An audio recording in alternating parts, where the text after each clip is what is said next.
Bienvenidos a Ideario, información para generar opinión desde Martínez de la Torre. Hoy salimos un poco de la dinámica que traíamos de mucho personaje político para enfocarnos en un área que en general nos gusta mucho.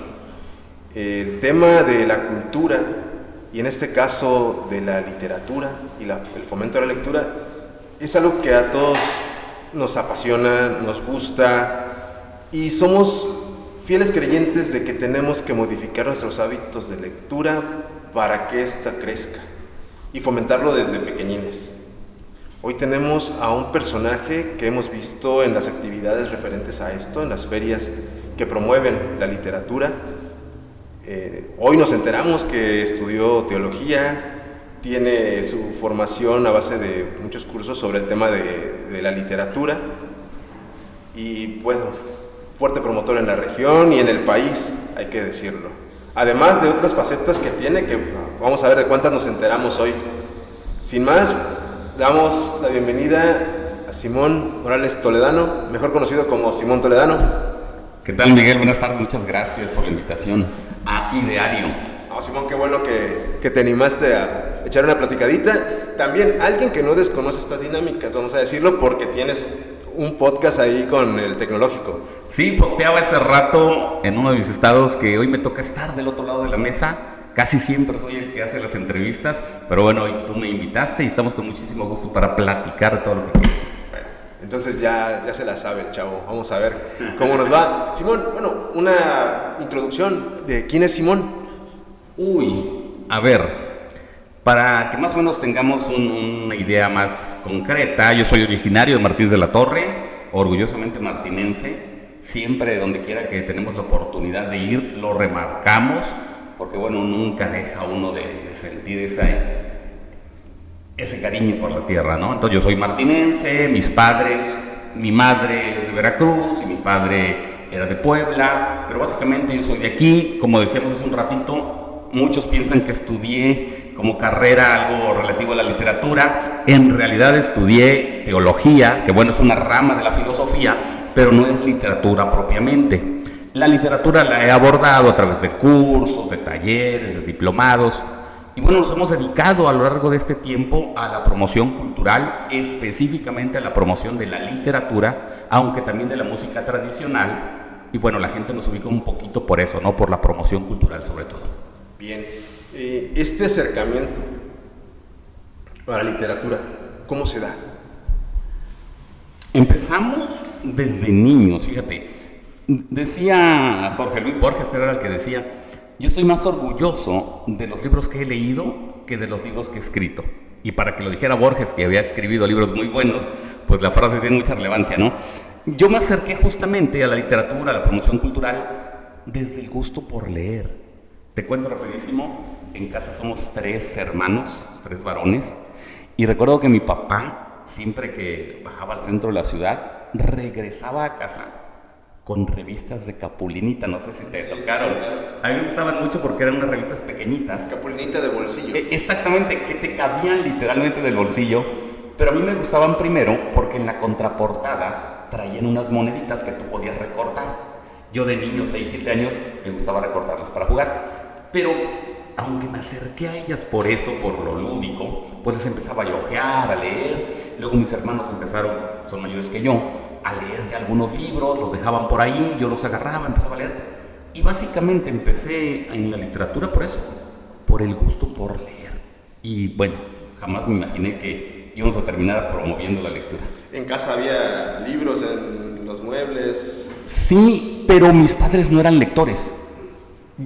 Fíjate, hay algo bien curioso. Mi madre en sus últimos años de vida le dio por leer, y le dio por leer mucho. Yo recuerdo que ella se ponía, a veces se sentaba y se ponía a leer, lo cual yo de niño no lo recuerdo. Mi papá tampoco. Yo no tengo esa imagen de mi padre o de mi madre leyendo, pero sí la imagen de mis hermanos mayores, que les llegaba un libro por ahí, lo empezaban a leer, lo dejaban por ahí en el sofá, en cualquier parte, y yo, el más pequeño, lo agarraba y me empezaba a poner a leer.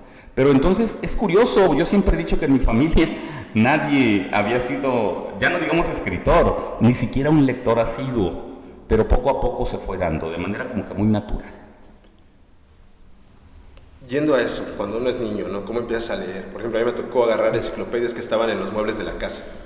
Y literal, a muchos se los digo, agarraba la enciclopedia, el tomo, porque eran, ya sabes, 15, 20 tomos, grandotes, me iba al baño.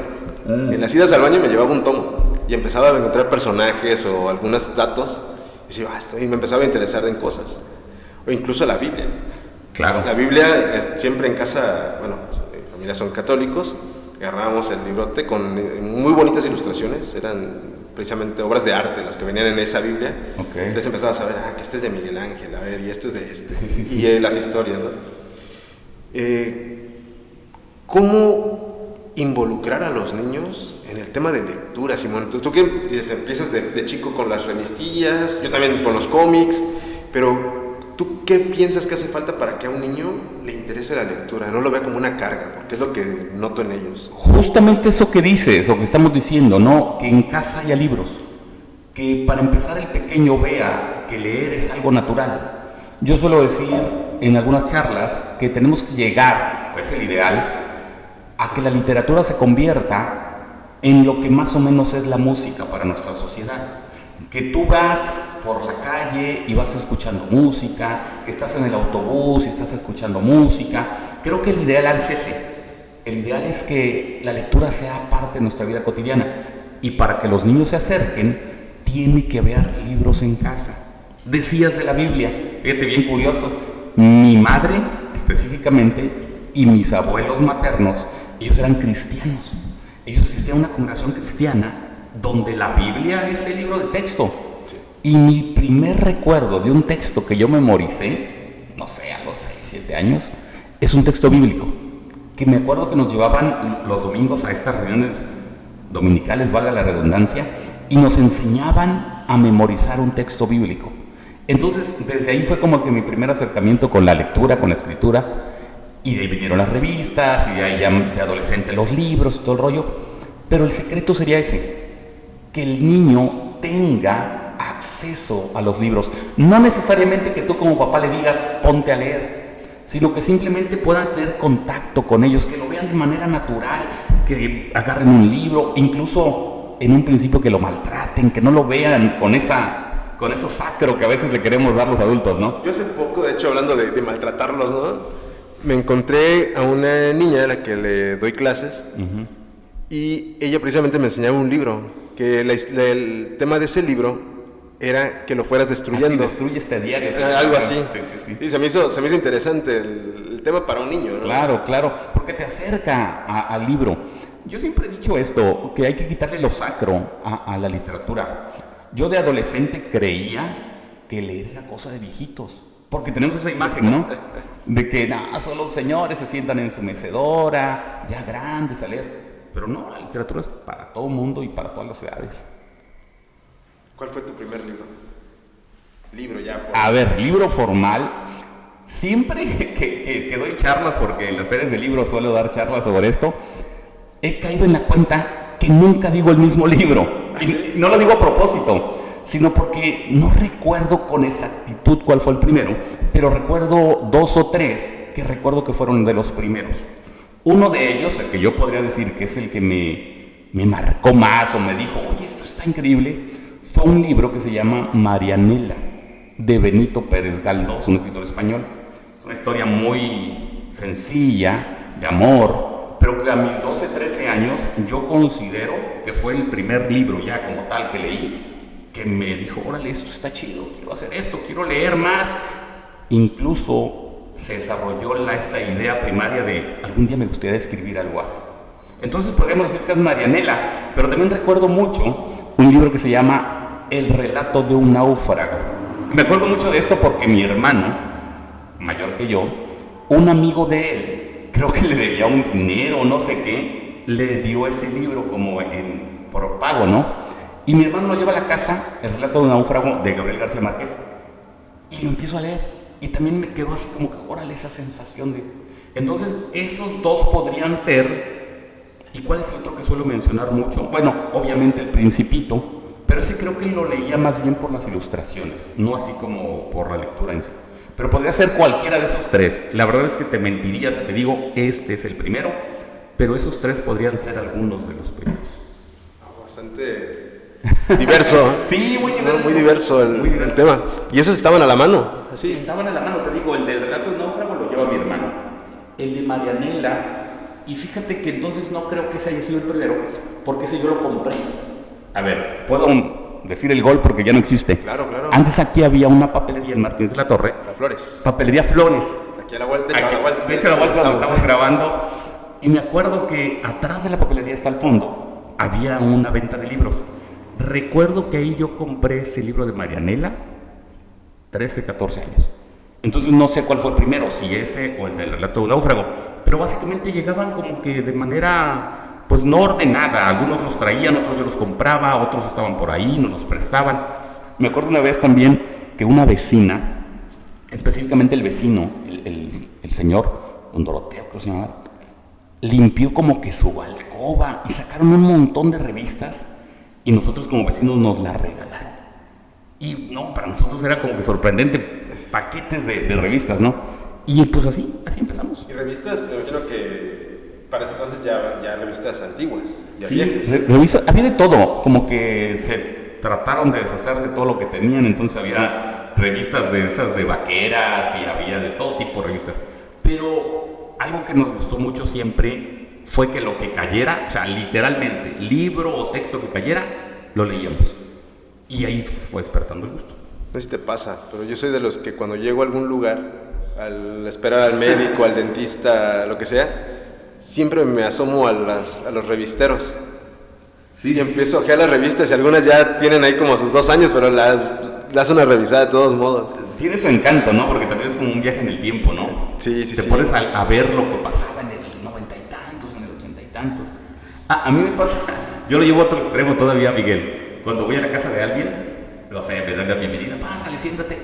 Lo primero que veo es si hay libros en la casa. No sé, ya es como una manía. Y si los hay, después de estar un ratito saludando a todos, me tengo que acercar al librero, a los de stand y ver qué hay. Sí. Este está chido, este no lo he leído, este ya lo leí. No sé, como que me llama mucho. Sí, siempre, ¿no? Bueno, al menos como creces a lo mejor con ese gusto, buscas qué hay ahí que yo no conozca. Ya ni siquiera como para agarrar, sino como para, voy a notar cuál es. Se ve padre, ¿no? Hay algunos que incluso, a mí me pasaba mucho con los discos. Ya. Yo veía portadas, sí, claro, de algunas bandas que no conocía y veía la portada y dije, se ve muy padre el arte, me lo voy a comprar. Y así hubo 2, 3 grupos que llegaron a mi gusto musical por la curiosidad de la portada. Sí, suele pasar mucho. A mí me pasa mucho eso, te digo, y también porque creo que a veces los libros que has leído determinan un poco la personalidad de quien es dueño de esos libros. Entonces, cuando algún amigo me invita, suelo revisarlo, no por querer identificar la personalidad de mi amigo, sino porque intuitivamente quiero ver qué hay de nuevo, qué hay ahí que yo, dijeras tú, que yo no tengo o que me gustaría tener en algún momento. Dicen que es tonto el que presta un libro, pero es más tonto el que lo devuelve. ¿Has aplicado esa de no devolver un libro? Sí, en algún momento, yo creo que sí, tengo que confesarlo. Sobre todo cuando intercambiaba con algún amigo libros que tampoco me devolvían. Pero te cuento algo bien curioso. Yo tengo una filosofía de un tiempo a la fecha de que ya no presto libros, los regalo. Porque estoy en el entendido de que si lo presto, ya no va a regresar. Entonces opto por regalarlo. Y no es por farolear, decir, ay, Simón regala sus libros.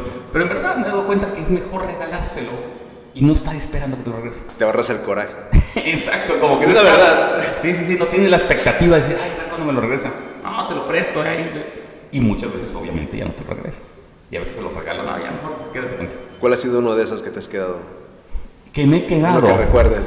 A ver, justamente me acuerdo de uno que era de teología. Hablando de teología, yo tengo un amigo, muy buen amigo, que es pastor, y me acuerdo que me prestó un libro de teología sobre el cielo, y mucho tiempo lo tuve en casa, y digo mucho tiempo lo tuve porque de una fecha para que ya no lo encuentro, pero ese es un libro que me prestaron y no devolví, porque mi amigo también se quedó con otros, eran más como intercambios, ¿no? ¿Cuál otro?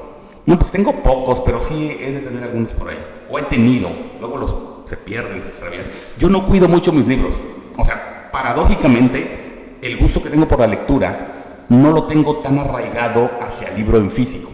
O sea, me suelo desprender fácilmente de los libros, los puedo regalar, los suelo rayonear, pero el gusto está por la lectura, no por el libro en físico. Eso te iba a preguntar, si eres acaparador. Es que mucha gente, aquellos que se sienten sí, claro, muy letrados, les gusta, entre muchas cosas, que se vea lo que han leído, ¿no? Y tienen esos libreros enormes. Sí. Con cientos, tal vez algunos hasta miles de libros, ¿no? Ahí en el estante.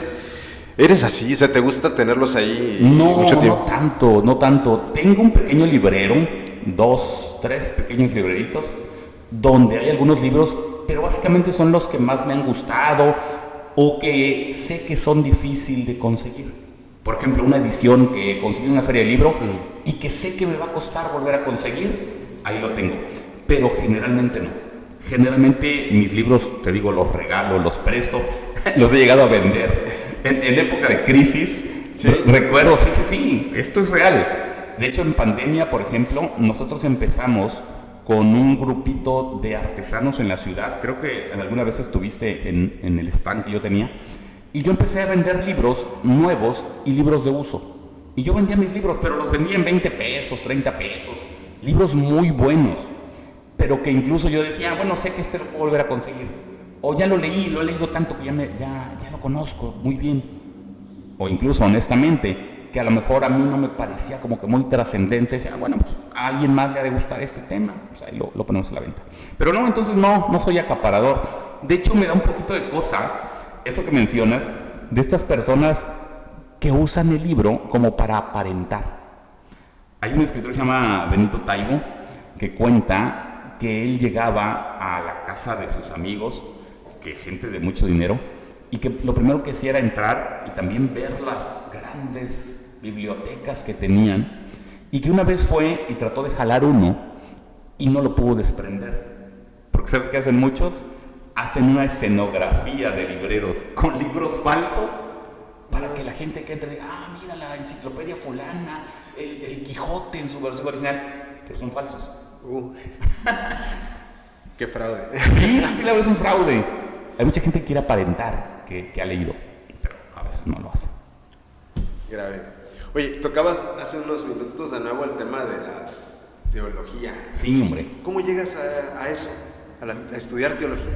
Mira, es bien curioso y comento esto con mucho respeto porque justamente hace como 5 semanas empecé una columna sobre teología en un diario conocido aquí en la ciudad, donde yo venía escribiendo una columna cultural, una columna donde yo hablaba de temas culturales, de literatura, y de repente tomo la teología y empiezo a escribir de temas teológicos, porque me di cuenta de algo, Miguel.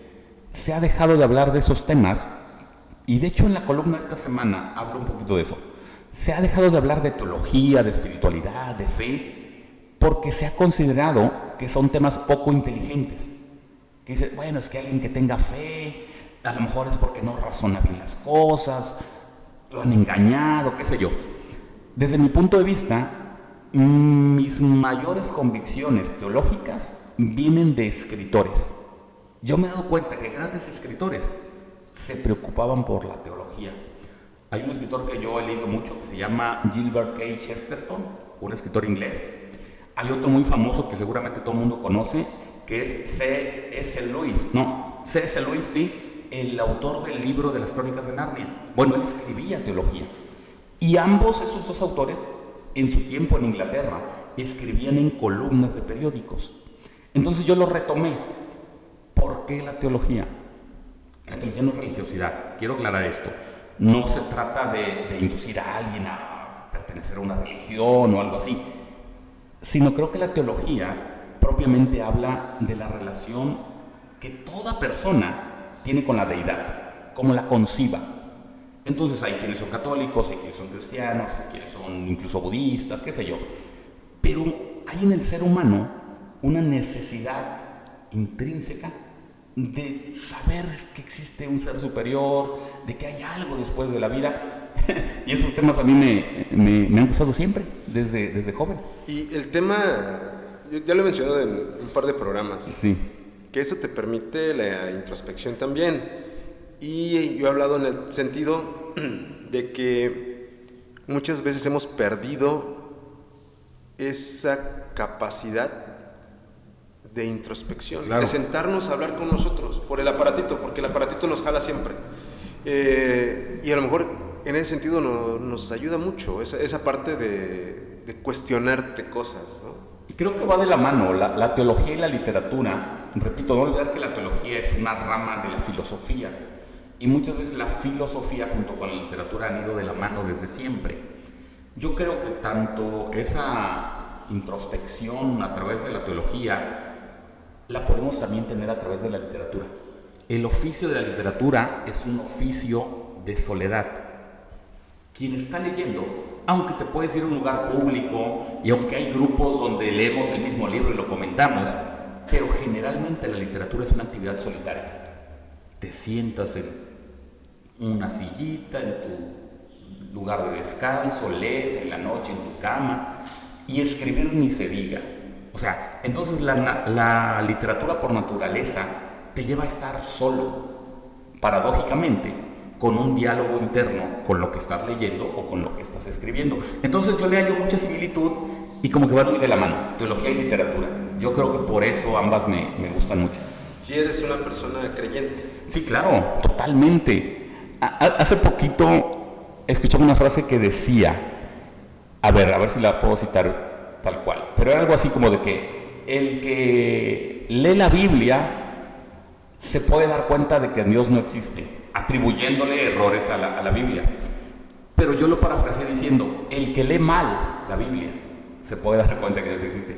Pero si tú la lees minuciosamente, en verdad, y esto no es religioso, cualquiera persona que se meta a estudiar ese libro cerrado en específico va a descubrir que hay un ser superior.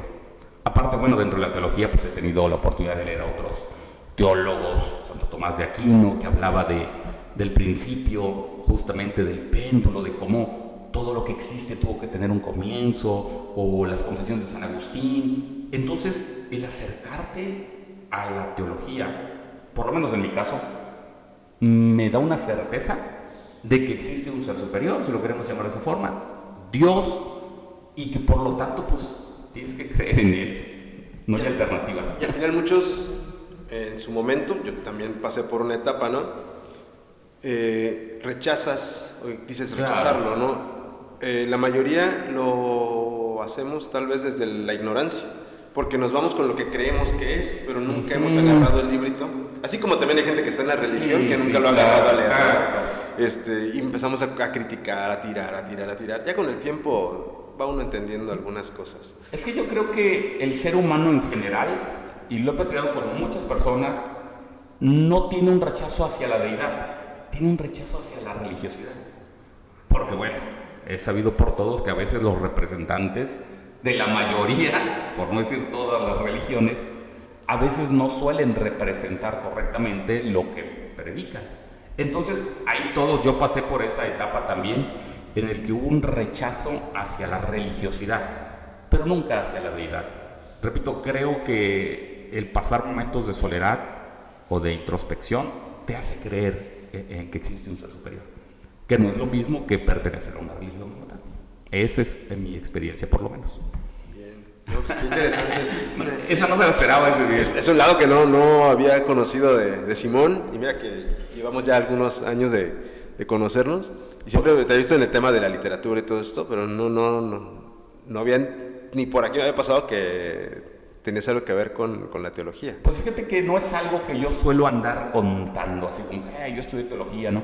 Porque, no sé, no me gusta. Creo que la misma raíz de la espiritualidad radica en eso muy personal. Es tuyo, sí. En este caso, bueno, porque se ha dado el tema, salió a colación, y porque eres buen entrevistador, ¿eh? Dicen que una buena entrevista es aquella donde logras que el invitado diga algo que no se había dicho. Entonces creo que ya estamos sacando algo bueno ahí, ¿no? Una palomita, entonces.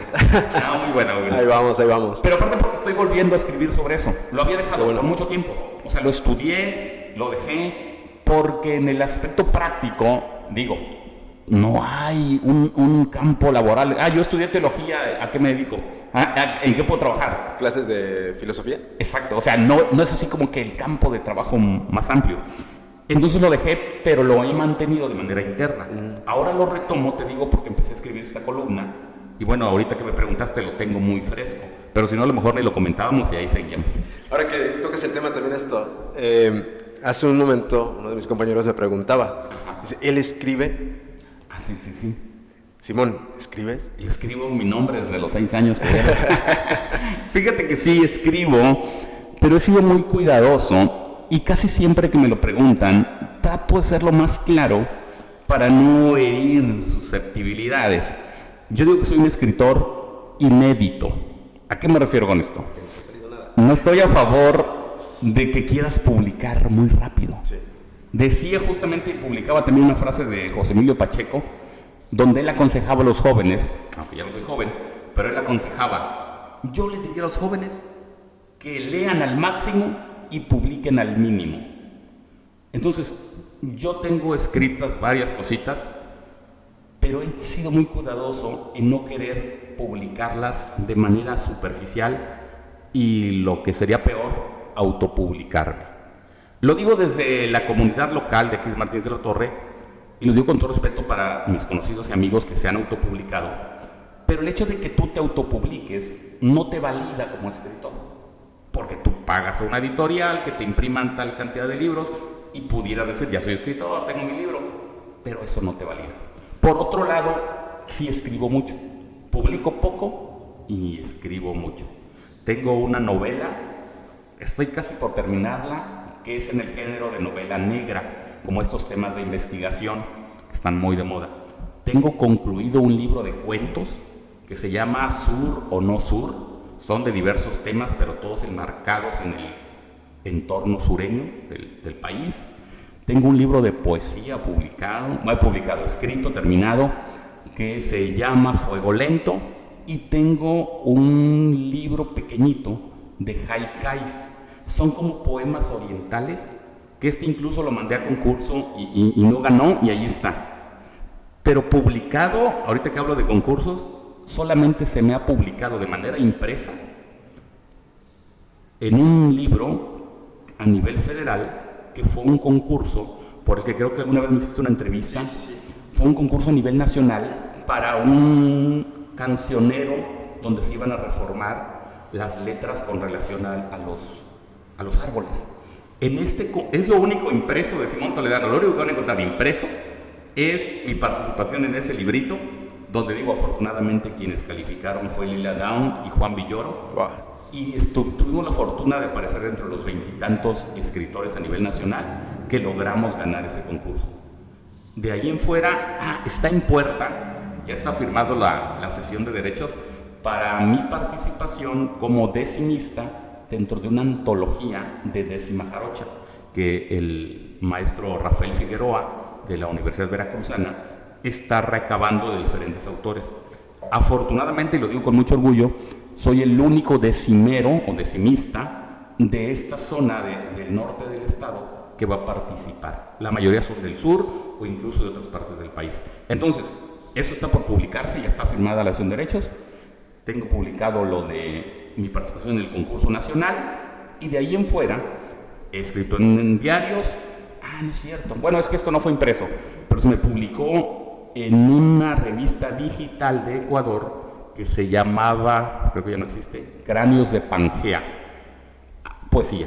Entonces, trato de ser muy cuidadoso, Miguel, no por payaso, pero sí creo que hay muchísimos libros y que si tu libro no va a aportar algo más, pues mejor escríbelo y léetelo. O a veces es bueno aguantar tantito y pulirlo un poco más, ¿no? Sobre todo eso, a veces tenemos como que mucha prisa los escritores, y yo se lo digo hasta a los chavos. Sabes que doy clases de literatura, le digo a los chavos, es que pule tu texto, es más, escríbelo, mételo al cajón. Toma distancia. Exactamente, para que después lo vuelvas a leer y lo vas a ver con otros ojos. Sí. Porque todo lo que escribes al momento, la mayoría de la gente dice, esto está increíble. Pues sí, lo acabas de escribir, sientes que es una genialidad. Pero si lo dejas descansar, le vas a encontrar los errores. Entonces, escribo, pero publico poco. A ver, a mí me pasa algo, claro, no soy escritor, ni lo he intentado. Escribo porque a eso me dedico en el periodismo, ¿no? Pero yo tengo un tema conmigo y también con la grabación de estos programas. Y me cuesta mucho porque yo edito los programas también, entonces no me gusta repasar mi trabajo. Ya. O sea, sí entiendo que a veces sí es bueno darle distancia para retomar las cosas cuando te bloqueas o cuando sientes que creo que esto no es lo que quiero, ¿no? Claro.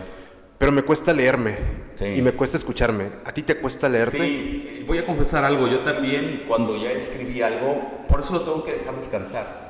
No me gusta leerme. No me gusta leerme, ni tampoco cuando grabamos podcast. Digo, aquí me van a regañar, pero casi no veo los podcasts. Una vez que los grabamos, ya no los reviso. Porque siento que es tedioso, ¿no? Estarte observando, se vuelve muy narcisista, ¿no? Pero sí aconsejo revisarlos, que es otra cosa. Como el boxeador que ya peleó y al otro día revisa o a los pocos días para ver qué hiciste mal, debiste tirar de esta forma. Eso sí lo aconsejo, pero yo lo hago poco, la verdad. No me gusta. Sí, que sea algún mal. ¿Quién sabe? Aunque también eso, bueno, en mi caso me ha costado de repente algunos errorcitos ahí en algunos textos. Es que aparte creo que tu oficio de periodista es muy diferente. O sea, el periodismo te obliga a hacerlo todo muy rápido.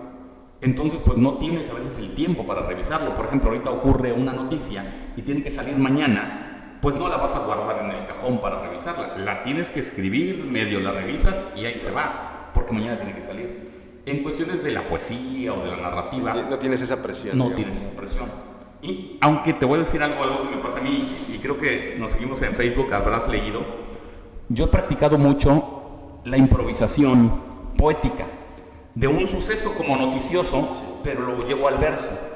Entonces es el mismo fenómeno que contigo. Como la noticia tiene vigencia ahorita, yo suelo escribir también muy de carrera y lo subo, porque dentro de 3-4 días ya no va a tener ningún interés para la gente. Que esa es otra que cuando estabas hablando de dónde has escrito, qué has escrito, iba a comentar eso precisamente, que cuando quieran conocer unas probaditas del trabajo de Simón, pues hay que meterse a su Facebook. Ahí encuentran trabajo, pero muy metido en el tema precisamente de la décima, de la poesía. De la poesía rimada, poesía clásica, específicamente este tipo de poema que se llama décima. De hecho, mucha gente, Miguel, me conoce por eso. Sí, de hecho. Y mucha gente desconoce que escribo cuento, que escribo novela, que escribo poesía, que incluso escribo letras para canciones. Hay por ese lado, algunos grupos sí me han grabado algunas letras, pero la mayoría dice, es que Simón es decimista. Pero es porque es lo que hago, que creo que puedo hacer sin temor a publicarlo, porque repito, es así como que muy espontáneo. A veces, literalmente en el Facebook, ahí escribo la décima. No es que la escriba con anterioridad, después la pase, la filtre, no. Ahí en el momento. Porque es otra dinámica. Pero sí, pues es parte de lo que también hacemos. Ahora, esa era la otra parte. ¿Cómo llegas a esto de la décima? Porque es la décima para escribir. Pero también ya te hemos escuchado hacer rimas libres. La improvisación. Y a veces un poco rapeado el tema. Sí, a ver, ¿cómo llegas a eso el conecta a la música? Fíjate que es bien curioso porque yo llegué a la décima de manera específica o a la poesía rimada a través de los libros. De lo primero que yo recuerdo haber leído en cuanto a poesía clásica, poesía rimada, fue Sor Juana Inés de la Cruz, que hacía unas décimas increíbles, no sé quién otro, Federico García Lorca, Miguel Hernández. Entonces yo leo primero la rima o el verso rimado y me gusta por su musicalidad y todo el rollo. Pero yo hasta ahí solo escribía algo ahí muy relax. Pero un día mi madre me cuenta que yo tenía una bisabuela que curiosamente se llamaba igual que yo, Simona. No mi abuelita, que también se llamaba Simona, sino mi bisabuela, que se llamaba Simona. Ella hacía improvisación poética. Cuando venía algún político, la invitaban, viene el gobernador, llamen a doña Simona para que le improvise unas décimas. Entonces cuando mi mamá me cuenta esto, yo digo, oye, a lo mejor lo puedo hacer. Y ahí es donde me empiezo a meter a escribir y a improvisar los versos. Pero empecé con lo literario y lo llevé a lo oratorio, pues gracias a que me enteré de que mi bisabuela hacía esto. Te hemos escuchado con grupos de soneros, con los amigos Amílcar y la maestra Joana. Sí. Ahí, hace unos años, un par de años, ganaron un concurso donde tú tuviste mucho que ver ahí. Sí, de hecho el concurso fue el que te mencionaba a nivel nacional, donde era un concurso para composición de letras para nuevos sones tradicionales. Yo gané el concurso y una de las características que tenía es que yo podía elegir a un grupo musical para que le pusiera la música y se hiciera un son. Cuando yo gano, obviamente, elijo a mis amigos, al maestro Amílcar, a la maestra Joana, a Aníbal y otros músicos de Puebla, para que ellos musicalicen mi letra. Yo pude haber escogido cualquier otra persona más, pero la cercanía con ellos y como hemos trabajado previamente, pues obviamente los quise invitar a ellos. Aparte, grandes músicos, conocedores de la tradición jarocha, y nos fue bastante bien. Estuvimos en Los Pinos ahí presentando este tema y pues todo muy padre, la verdad. Pues aprovechamos para mandarles un saludo. Claro. Y esperamos, ya por ahí estamos en pláticas con ellos para que vengan también a platicarnos. También por ahí creo que tienen algunos temas interesantes que contar, algunos temas que ya los conocerán en su momento. Definitivamente. Pero bueno, un saludo a los amigos. Saludos a Amílcar y a Joana. Y bueno, entonces ahí te involucras y quiero pensar, esa es una habilidad al final el poder hacer esta improvisación, sí. Todo esto, y sin duda creo que los que mejor lo hacen siempre son gente que es muy leída. Hay que tener una agilidad mental, pero pues tienes que tener esa, ¿cómo se puede decir? Ese bagaje, ¿no? De palabras, claro. De temas para poder sacarlos, para no caer tanto en el yo, hey yo, ¿no? De hecho sí, ahorita que decías del rap, fíjate que a mí me pasa algo bien raro. A la par que leía a Sor Juana, por ejemplo, pues yo escuchaba rap, escuchaba Control Machete. Oye, bueno, de las bases del rap en México, ¿no? Entonces por un lado lo clásico, por otro lado lo comercial y fuerte, y el rollo hasta violento en algunos casos.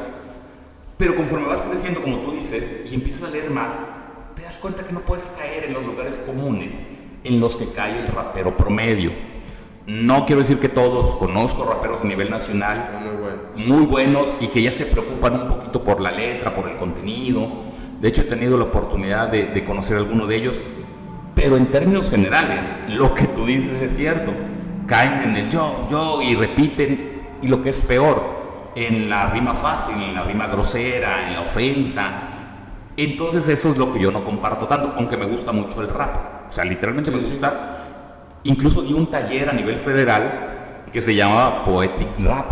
Lo que intenté, Miguel, te cuento rapidísimo, es con la estructura del rap y la estructura de la poesía clásica fusionarla, para que los chicos que tomaran el taller justamente no se quedaran con la temática del rap comercial, sino que se dieran cuenta que esa misma estructura se puede usar para hablar de conceptos poéticos más profundos y más fuertes.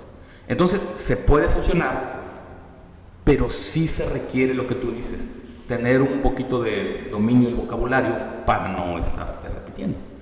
¿Algún rapero que nos recomiendes? Oye, ahorita justamente me acuerdo de Danger, que es un rapero de Tijuana, que él incluso también conduce un programa de televisión que se llama De Buena Fe, creo que todavía sale en el Canal 11. Cuento una anécdota muy cortita al respecto. Cuando yo iba a dar este taller de Poetic Rap, le escribo, lo contacto y le digo, oye, mira, es que voy a hacer taller. Y cualquiera pensaría, a lo mejor no te contestó bien, payaso. No, me respondió, incluso me dio unos tips, porque me decía, mira, el rapero a veces no le gusta aprender, porque tiene ese ego como de que él lo sabe todo. Dice, entonces tienes que ponerte bien pilas, porque muchos raperos no tienen esa humildad para querer aprender. Y me dio unos tips muy buenos, y él es un excelente rapero, que se está saliendo del lugar común. Sus letras, si tú las analizas, incluso te hablan un poquito de la conciencia social, un poquito justamente de pensar en el medio ambiente, o sea, temas más profundos. Por decir uno sería él actualmente, pero hay otros más. O sea, si hablamos de los orígenes del rap, tocaste un tema que también me gusta, ¿eh? Así es que me acuerdo mucho que yo escuchaba a un rapero que seguramente conoces, que se llama Vico C. Sí. Bueno, desde la adolescencia yo no sabía Vico C. Él también tiene letras muy buenas, donde habla de conciencia social, donde habla de temas más importantes, Y así como eso, pues, hay varios. Son pocos, pero hay varios. Así que para la gente que le gusta el rap, pues ahí está. Sí, si quieren ver transmisiones, contacten aquí al maestro Simón, ahí en el Face, o si lo ven por aquí en Martínez, es muy, muy común verlo aquí rondando por el centro. Aquí andamos todo el tiempo en el centro de la ciudad. Simón, vamos a pasar a un tema, Dime. el tema cultural, Okay. ¿sí? Ahora que hablas de rap y todo eso, ¿cómo hacer cultura desde la contracultura a veces? Fíjate que es muy necesario y de manera específica creo que la contracultura es lo que mantiene el balance. Volviendo al tema del rap o ligándolo un poquito con esto que dices, hace unos días hubo un evento aquí en la plaza pública, en el parque, donde a los raperos se les facilitó todo por parte del ayuntamiento para que se hiciera el evento, lo cual está bien. Creo que nuestro ayuntamiento y todos los gobiernos deben de fomentar la diversidad cultural. Pero yo me acuerdo justamente que en los orígenes el rap era contracultural. O sea, ni siquiera se pensaba con que un gobierno te pudiera apoyar para hacer un evento de rap. ¿Qué pasa con esto? Que a veces se diluye el concepto real de la cultura. No estoy diciendo con esto que esté mal que los gobiernos apoyen la cultura. Te digo, yo he trabajado para la Secretaría de Cultura a nivel federal, impartiendo cursos, talleres. He ganado premios a nivel federal donde el gobierno es quien nos paga. Y justamente ahorita hay un debate con relación a eso, de que a veces pensamos que si trabajas para el Estado, como artista, te estás vendiendo. No, yo creo que es justo que el gobierno promueva esos eventos. Pero también creo que para mantener el lado contracultural, debiéramos de buscar como artistas, en cualquier disciplina, mantener una autonomía. Porque a veces lo que queremos decir no siempre va a agradar a terceras personas. Entonces es complicado. Y a veces para sentirte libre también de decir. Exactamente. Porque a veces te callas en algunas cosas por no herir la susceptibilidad del patrocinador. Justamente lo acabas de decir. Tú sabes de esto también, lo has visto desde el periodismo seguramente. Y creo que es importante eso, que el artista... Yo lo he dicho de esta forma, creo que es el último bastión, el último rinconcito donde tenemos que mantener esa independencia. O sea, si otras áreas, si otras disciplinas, si otras profesiones se ven obligados a cuidar un poco lo que dicen, el artista no debiera de tener esta limitante. Deberíamos tener la libertad de expresar lo que queremos, aunque esto, como tú dices, llegue a afectar a terceras personas y el patrocinador diga, no, pues entonces ya no te apoyo. Al final es importante siempre aprovechar los espacios, todos los espacios. Claro, ¿no? Totalmente. Que fue por lo que muchos en el rock, en el rap, en la literatura han peleado, sí, ¿no? Por hacerse de espacios. Y aprovechar los que se den, claro, pero también generar los espacios más independientes, ¿no? Hay un ensayista que se llama Gabriel Said, que escribe en Letras Libres, una revista literaria a nivel nacional, que dicen en uno de sus ensayos, es que el artista por definición tiene que ser independiente, o sea, no puede estar coartado a lo que los demás le digan, porque dejas de ser artista. El artista por definición es el que crea. Entonces, si te dicen lo que tienes que crear, pues ya no estás siendo un artista. Ahí está el meollo del asunto. Un artesano. Te vuelves un artesano, o peor aún, te vuelves en un comerciante, qué sé yo, que no está mal, ¿verdad? Que no es malo ser comerciante. no es malo, pero yo vivo también de la publicidad, algo que no hemos platicado, porque yo también mucho tiempo dedicado al marketing, a la venta. De hecho, pues eso es lo que me ha mantenido en el aspecto económico, más que la literatura. La literatura no es tampoco así como que la profesión que te va a dar mucho dinero. Aunque es donde te hemos visto mucho también, además de lo de que hablabas de la décima y todo esto. Sí. Qué tan complicado, y ese es el tema donde nos conocimos en realidad, cuando estabas con las ferias de libros, creo que fue donde empezamos a tener contacto, como promotor cultural. ¿Qué tan difícil ha sido? ¿Cómo empezaste en eso?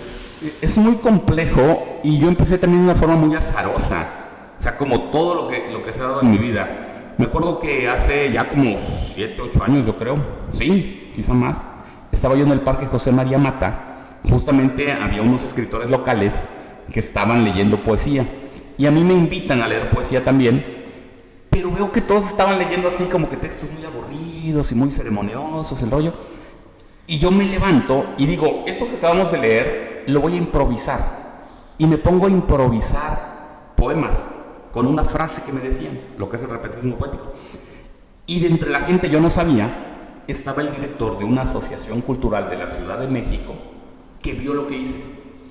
Terminó el evento, se acerca, me aborda y me dice, oye Simón, pues escuchó mi nombre en el evento, dice, me gusta mucho lo que haces, te quiero invitar a una feria de libro a que nos muestres esto en un evento cultural. Ah, perfecto. Yo le di el avión, pensé que nada más me decía, ¿no? Con un halago más. Pasó el tiempo, y de hecho pasaron meses, Miguel, literalmente meses, y como a los 7, 8 meses me contacta y me dice, Simón, te quiero invitar a una feria de libro en Córdoba, Veracruz. Quiero que vayas a dar una charla sobre eso que hiciste en el parque, soy fulanota. Voy, me pagan todos los viáticos, doy mi charla, incluso una remuneración económica, y le gusta tanto a este chavo que me dice, oye, tenemos que seguirlo haciendo, y me suma a su asociación cultural, y a partir de ahí empezamos a ir a otras ferias, a organizar ferias de libro, me fue metiendo él en la organización de las ferias de libro, y como él sabía que soy aquí en Martínez de la Torre, me dijo, oye, ¿por qué no hacemos otra feria? Porque él había venido con un circuito de lectura que patrocinaba el Estado, pero no se hacía una feria de libro como tal. Y me dijo, ¿por qué no hacemos algo? Tú que estás allá, pues platica con las autoridades y hacemos algo. Y así empezamos a promover la feria de libro aquí en Martínez. Pero también afortunadamente con esta asociación hemos tenido la oportunidad de ir a otras ciudades, Guadalajara, Ciudad de México, Morelia, entre otras. Entonces así empezamos, en una plaza pública, casi así, ¿no? Como de Cenicienta, ¿no? Te descubre el promotor y te dice, oye, ven, queremos... Y así se dio, afortunadamente y gracias a Dios. ¿Qué tan complicado ha sido? Muy complejo. Es muy complejo porque, híjole, cuando hablamos de cultura hablamos de muchas cosas, Miguel. A veces nuestra visión puede ser muy reducida, y lo digo también desde mi ejemplo. Yo podría decir que la cultura solo son los libros, pero no es cierto. La cultura es el rap, es la danza, es el teatro, es la música, es el cine, la arquitectura, la pintura. Pero a veces pasa que nos encerramos en nuestra burbuja y creemos que solo la disciplina que a mí me gusta o que yo domino, eso es cultura. Y no es cierto. Entonces, eso lo hace complejo, porque todos piensan que su disciplina artística es la más importante, cuando debiéramos de unirnos. Platicaba hace poquito con un maestro de música que lleva años aquí en Martínez, batallando también promoviendo la cultura. Y caíamos en la cuenta de algo, Miguel. El principal problema es que entre nosotros, los que hacemos la cultura, no hay una cercanía. No nos conocemos, suele haber muchos egos, suele haber muchas diferencias. Y como por definición el artista busca esa autonomía de la que hablábamos, a veces dicen, bueno, pues si no me voy a poner de acuerdo con ellos, yo lo hago por mi cuenta. Pero separados nos va a costar mucho más que si nos unimos. Entonces creo que eso lo hace muy complejo, y específicamente en una ciudad pequeña. Aquí en Martínez de la Torre ha costado hacer la feria del libro. Muchas personas piensan, de ser muy redituable. Te decía fuera de cámaras, si por mí fuera, esta feria de Martínez yo no la haría, y me iría a otras ferias donde me invitan, porque allá es todo más fácil, todo el rollo. Pero bueno, uno siempre ama el lugar donde nació, y dices, no, pues yo quiero que se siga haciendo la feria del libro aquí en Martínez de la Torre, y aunque no sea redituable, y aunque termines cansado, y aunque tengas que andar solicitando apoyos, pues al final de cuentas se tiene que hacer porque es lo que te gusta. Entonces sí es complejo, Miguel, pero también es gratificante. O sea, la verdad es que a quien nos gusta esto, pues el ver que se hizo el foro, que vienen escritores, que hay grupos, que la gente está comprando libros, sí te da mucha satisfacción, pero bueno, es complicado. ¿Tú crees que a raíz del esfuerzo que has hecho junto con la gente que está contigo, ha crecido el interés de alguna manera? Sí, fíjate que justamente hace 8 años empezamos las ferias de libro aquí en Martínez de la Torre, y solo si lo analizamos de esta forma, un niño que en aquel entonces tendría 10 años, ahorita ya tiene 18. Y yo he visto cómo son los niños y los jóvenes quienes más se acercan a los libros. Paradójicamente, muchos han de decir, es que ellos tienen más acercamiento a los celulares, a la tecnología, pero creo que está cambiando el chip. Es muy lento. O sea, cuando hablamos de libros, hay un término en el ambiente del libro que decimos que es un bien no deseado. O sea, es muy bueno leer. O sea, podríamos dar una charla de 2 horas de por qué es bueno leer. Pero ¿qué crees? Aunque es tan bueno, la gente no lo desea.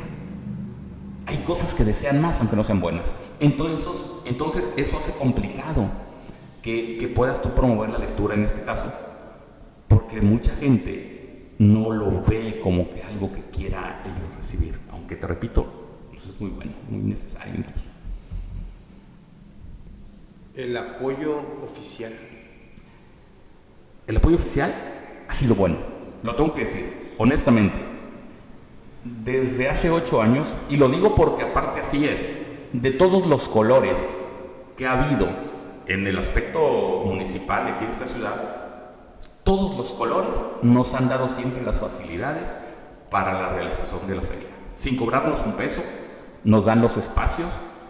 En algunas ocasiones nos han apoyado con sillas, con alguna tarima, en algún caso cuando no contábamos con ello como asociación, hasta con alguna bocina. Hoy afortunadamente solo se requiere el espacio, pero todos los colores en Martínez de la Torre nos han apoyado. Repito, sin cobrarnos ni un peso, dándonos todas las facilidades. Entonces yo no puedo decir que el gobierno municipal no nos ha apoyado, porque sí lo ha hecho, todos, desde hace 8 años hasta la fecha. Entonces, por ese aspecto ha habido un apoyo, pero a veces no es suficiente, porque creo que las asociaciones civiles, la iniciativa privada, también se podría sumar a este esfuerzo, porque después de todo la Feria del Libro es para toda la ciudad.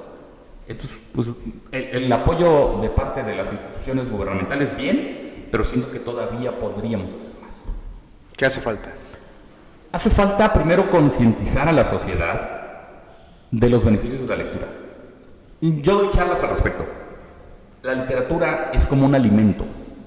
Es nutritivo, es saludable, pero también tiene que ser agradable. Entonces, si nos cargamos a una sola cosa, ya desbalanceamos esto. Lo digo por lo siguiente: la sociedad necesita que haya personas lectoras, porque el ser lector te hace más sensible, te hace una persona empática, te hace una persona que sabe escuchar al otro, que pone atención a la opinión del otro, que se vuelve una persona, incluso en el aspecto práctico, con una mayor atención, con una mejor facilidad de palabra. Pero ¿sabes cuál ha sido el error? Que solo nos hemos enfocado en leer es bueno y no en leer es agradable. Entonces ahí tienes a los chavitos que llega la mamá y le dice: siéntate y agarra un libro. Él lo empieza a ver como algo negativo. Dice: me están castigando con ponerme a leer. Porque la mamá sabe que es bueno, pero el chavito lo empieza a ver como un castigo. Entonces tenemos que balancearlo.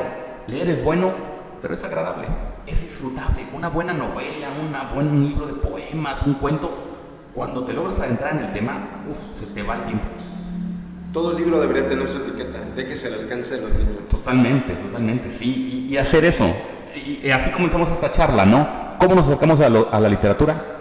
A través de los libros ahí mal puestos, que no los vean como algo solo de adultos, que el niño pueda tener acceso a ellos y seguramente se va a volver un lector sin que tú le tengas que decir: vuélvete un lector, solamente por esa cercanía. Ya saben, hay que dejar los libros, hay que acercarlos. Incluso, ¿quieres más agua? No, sí. Incluso en el tema educativo, en las escuelas, ¿no? Yo siento que les hace falta mucho encontrar la forma de que los textos que se le dan a los chavos, a los niños, sean textos que a ellos les gusten.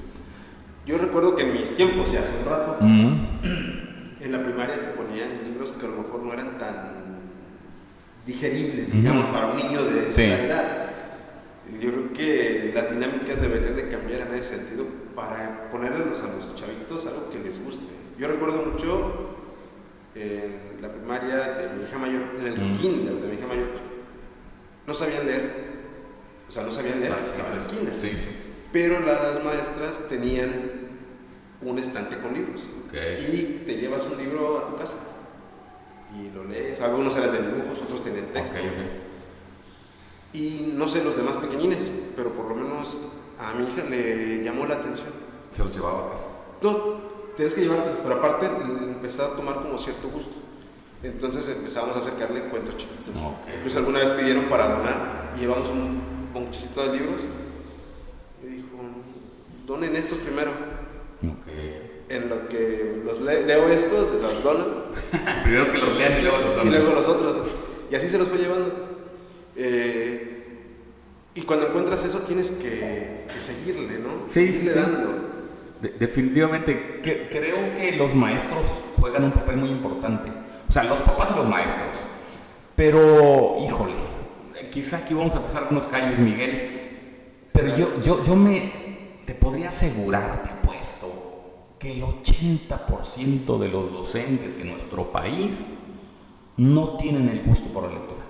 O sea, tengo amigos maestros y hay algunos que sí les gusta leer, conozco algunos cuantos, los podría nombrar, pero la gran mayoría, los docentes en México no son lectores.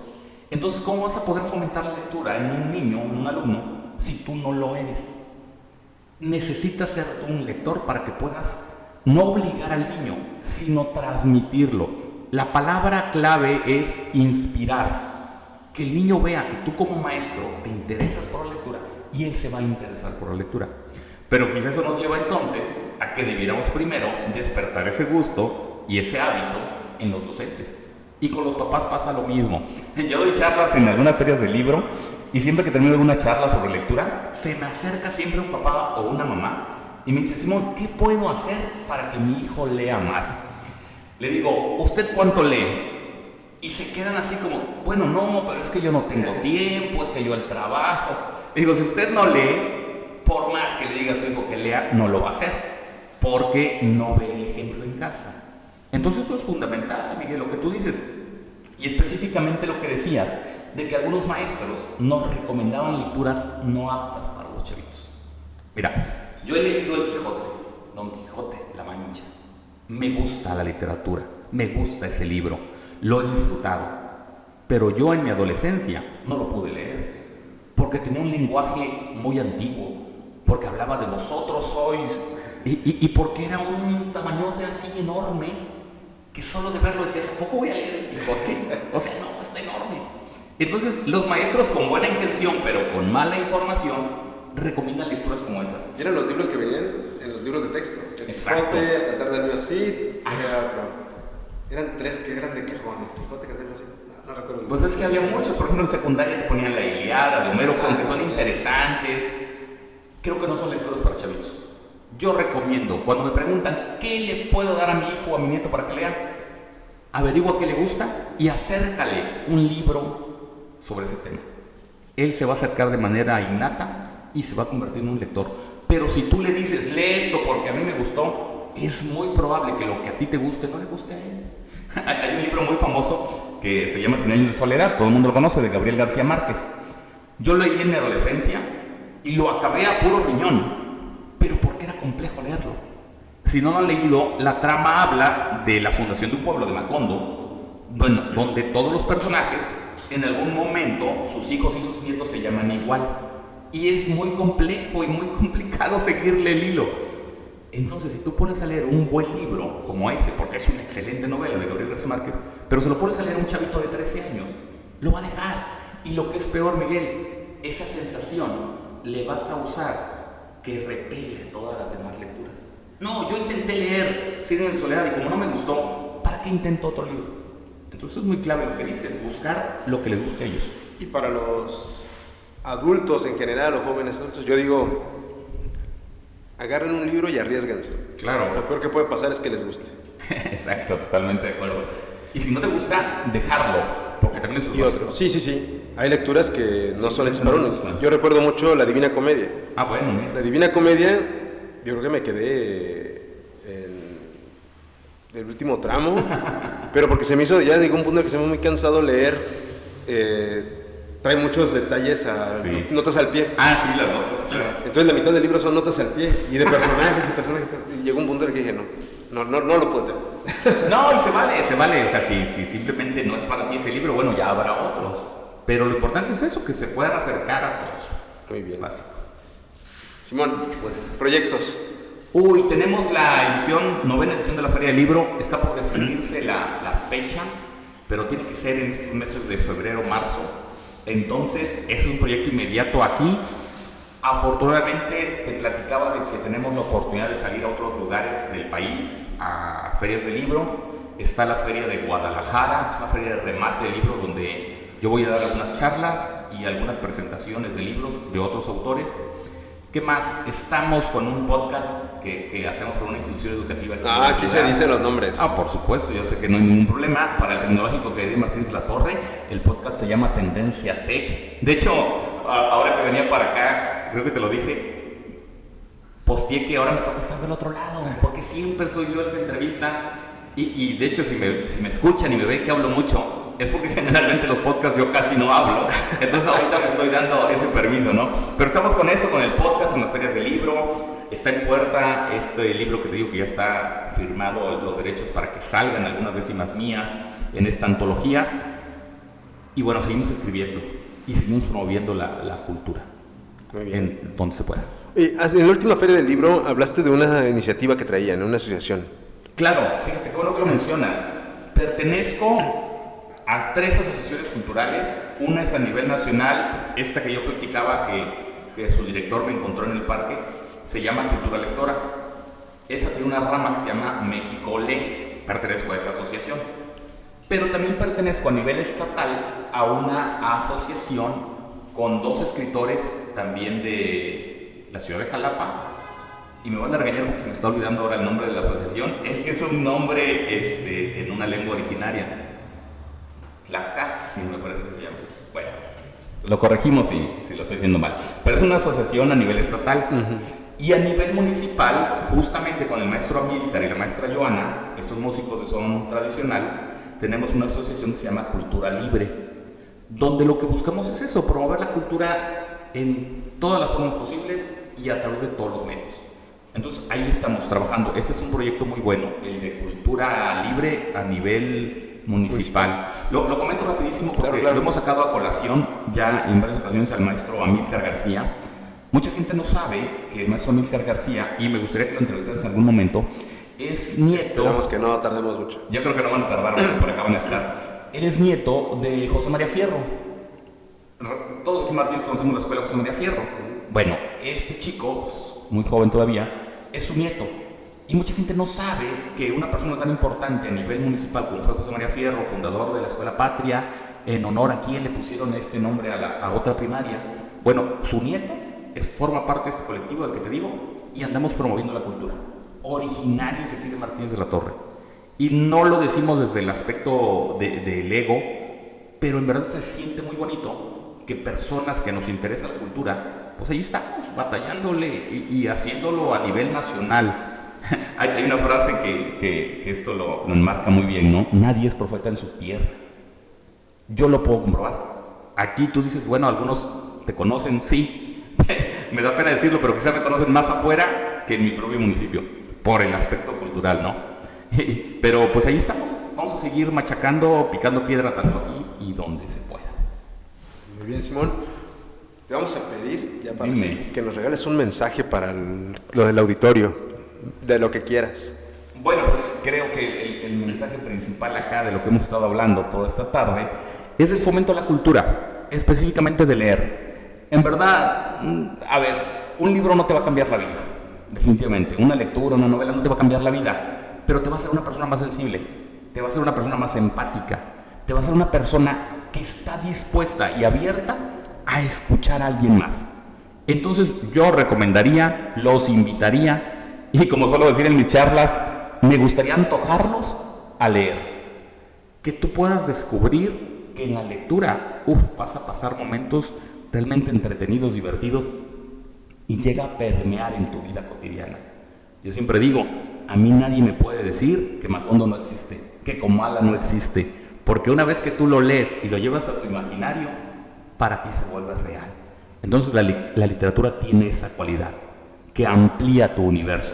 Lo suelo decir mucho en mis charlas también. Quien no lee, no es una frase mía, pero la suelo citar, quien no lee solo ha vivido una vida. Quien lee llega a vivir muchas vidas más. Entonces, pues esa sería la recomendación, Miguel, que todo tu auditorio de ideario se pueda acercar más a los libros. Simón, un gustazo. No, hombre, hermano. Que estés con nosotros, pues, éxito en todo lo que viene y pues, creo que ya tenemos muy postergada esta plática. Sí. Perdón, Miguel, si hablamos muchísimo, pero como te digo, ya la teníamos postergada y es importante y te agradezco. Te quiero agradecer, Miguel, porque porque en este mismo foro han estado aquí personalidades realmente importantes de nuestra ciudad, la mayoría de ellos ligados a la vida pública de nuestra ciudad. Y bueno, que tú nos abras un espacio para hablar de literatura, pues se agradece muchísimo. Y lo has hecho siempre, no desde ahora, lo tengo que decir, Miguel, te lo he dicho en otro momento y te lo recalco aquí al aire. Tú has sido de las pocas personas, afortunadamente cada vez son más, pero fuiste de los primeros que se acercaban a cubrir los eventos culturales. Recuerdo que estuviste con nosotros cuando hacíamos una feria de libro, cuando hacíamos un fandango jarocho, cualquier cosa, ahí estabas tú buscando la nota. Y eso, Miguel, en verdad te lo agradezco muchísimo. No, pues, es bien importante, yo creo que darle espacio a la cultura, al arte, pues al final creo que hacer el granito de arena de abrir la baraja de opciones también para la gente, que sepan qué hay aquí, ¿no? Y tú lo estás haciendo muy bien desde el periodismo, que es importante. Pues, muchas gracias. Simón, pues no resta más que agradecerte que estés con nosotros. Tendremos próximamente más pláticas, esperemos que tengamos también en algún momento, ahorita que se viene la temporada política, por ahí alguna platiquita sobre temas políticos, que también es duro aquí el maestro Simón. Y también te esperamos para cuando ya tengas concretado el tema de la Feria del Libro. Claro. Vamos a hacer aquí, ya estamos preparando un espacio para esas entrevistas también de temas más en específico, y esperamos que puedas venir aquí a presentarla. Totalmente, en cuanto tengamos una fecha definida, venimos contigo, la anunciamos. Y cuando se esté realizando, si tú nos lo permites, ¿por qué no? Hasta traer a algunos de los escritores que van a estar. Claro que sí, sería un honor, créame, que invites a tus invitados. Sí, hombre, aquí está. Y aquí siempre están las puertas abiertas. Muchas gracias, Miguel. Bueno, y gracias a ustedes que están allá viéndonos. Agradecemos el interés por esta plática, por este programa, y los invitamos a seguir al pendiente de Ideario. Aquí abajito, ya saben, en este canal de YouTube está la campanita para suscribirse. Denle clic para que les lleguen los avisos cuando tengamos un nuevo programa. También ya saben que nos pueden seguir en nuestras redes sociales, en Instagram, en TikTok y en Facebook. Nos pueden encontrar como Ideario o Ideario Noticias. Y como cada programa, agradecer al equipo que hace posible esto. En los controles tenemos a Álvaro Guerrero, que lo pueden seguir en Enfoque Crítico, Isaías Rostro en la producción, con Rostro Soy, y un servidor, Miguel Martínez, en la conducción, en Reporte Martínez. Pues como cada programa, gracias por su atención y hasta luego. Bien.